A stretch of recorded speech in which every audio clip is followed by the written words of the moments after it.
Hello viewers, আসসালামু আলাইকুম। বরাবরের মতো আবারও চলে আসলাম নতুন একটি রেসিপি শেয়ার করার জন্য। আজকের পর্বে শেয়ার করব নোয়াখালীর বিখ্যাত মরিচ খোলা। আমি এই প্রথম এই মরিচ খোলাটি ট্রাই করেছি, আমার কাছে খুবই ভালো লেগেছে। আশা করছি আপনাদের কাছেও ভালো লাগবে। আপনারা অবশ্যই ট্রাই করবেন, যারা অন্য জেলায় আছেন ট্রাই করেননি এখনও। এখানে 10 থেকে 12টি মরিচ ভালোভাবে ধুয়ে পানি দিয়ে ভিজিয়ে রাখবো 30 মিনিটের মতো। এতে করে মরিচগুলো নরম হয়ে থাকবে আর পিষতে সুবিধা হবে। আপনারা চাইলে মরিচগুলো পাটায় পিষতে পারেন অথবা ব্লেন্ড করতে পারেন, তবে আমি পাটায় পিষে নিয়েছি।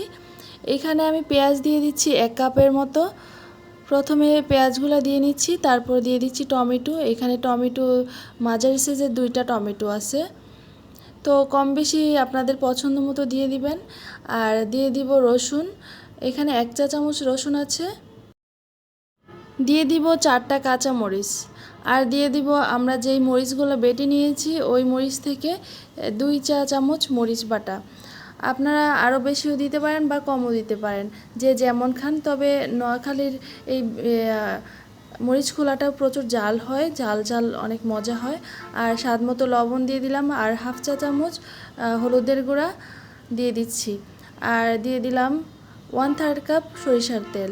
আর এই মরিচ খোলাটা কিন্তু সরিষার তেল দিয়ে বানাতে হয়, অবশ্যই সরিষার তেল ব্যবহার করবেন।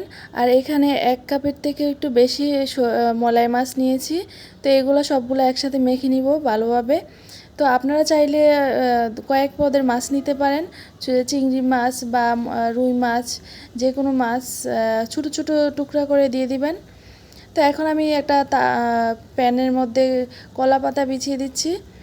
আর কলা পাতায় মোড়ানো এই মরিচ খোলাটি নোয়াখালীর একটা জনপ্রিয় রেসিপি।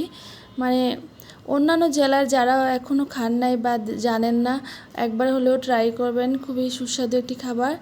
আর আমি যদিও নোয়াখালীর না, নোয়াখালী এখন থাকি, তবে ট্রাই না করলে কি হয়। তো এখন আমি কয়েকটা মানে অনেকগুলা পাতা দিয়ে দিয়েছি নিচে ভাঁজ করে। আর ঝড় বাতাস ছিল, সেই জন্য ভালো পাতা পাই নাই, এইরকমই পাইছি। তো এটা আমি ভালোভাবে পরিষ্কার করে বিছিয়ে দিয়েছি। অনেকগুলো একসাথে দিয়েছি যাতে নিচেতে পুড়ে না যায়। তো সুন্দর করে পাতলা করে ছড়াই দিব, ভার করা যাবে না।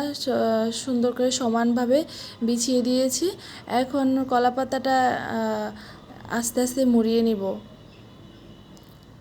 তো এইভাবে মুড়িয়ে নিয়ে উপর দিয়ে আরও একটা কলা পাতা দিয়ে দিব। এই যে ধরে আরেকটা কলা পাতা দিয়ে দিচ্ছি। এই ডাঁটটা আমি আগে একটু করে নিয়েছি, নরম করে নিয়েছি। তো এখন আবার মুড়িয়ে দিব এই পাশে।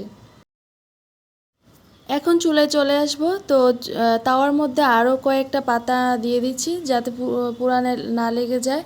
তো এরকম করে অনেকগুলো পাতা আবার নিচে দিয়ে তারপর যে মুড়ানো মরিচ খোলাটা উপর দিয়ে দিয়ে দিব। তো এটা দিয়ে দিয়েছি, এখন একটা ঢাকনা দিয়ে ঢেকে দিব। ঢেকে দেওয়ার পর চুলার আঁচটা কতক্ষণ মিডিয়াম রেখেছি, আবার লো রেখেছি, এইভাবে করে 30 মিনিটের মতো এক পাশ করে নিয়েছি। তারপর এটা উল্টিয়ে দিব। তো একটা প্লেটের সাহায্যে উল্টিয়ে নিচ্ছি, তারপর দিয়ে দিব উল্টা পাশটা। তো ওই পিসটাও আমি কয়েকটা পাতা দিয়ে দিচ্ছি, পাতা অবশ্য নাই, তো 2-3টা পাতা ছিল, ওইগুলা দিয়ে দিছি যাতে পুড়ে না যায়। তো এখন এই পাশটাও আমি 30 মিনিটের মতো কিছুক্ষণ লো রাখবো চুলা, কিছুক্ষণ মিডিয়াম রাখবো। তো এখন হয়ে গিয়েছে, আমি উঠিয়ে নিয়েছি। তো দেখতেই পারতেছেন পুরা লাগেনি, আমি অনেকগুলো পাতা দিয়েছি। তো সবগুলো এখন খুলে নিচ্ছি। এই তো তৈরি হয়ে গেল মরিচ খোলা, নোয়াখালীর জনপ্রিয় মরিচ খোলা। আশা করছি আজকের ভিডিওটি ভালো লেগেছে এবং রেসিপিটিও ভালো লেগেছে। আপনারা যারা অন্য জেলায় আছেন ট্রাই করবেন, আর যারা ট্রাই করেছেন আপনাদের কাছে কেমন লাগে অবশ্যই কমেন্ট করে জানাবেন।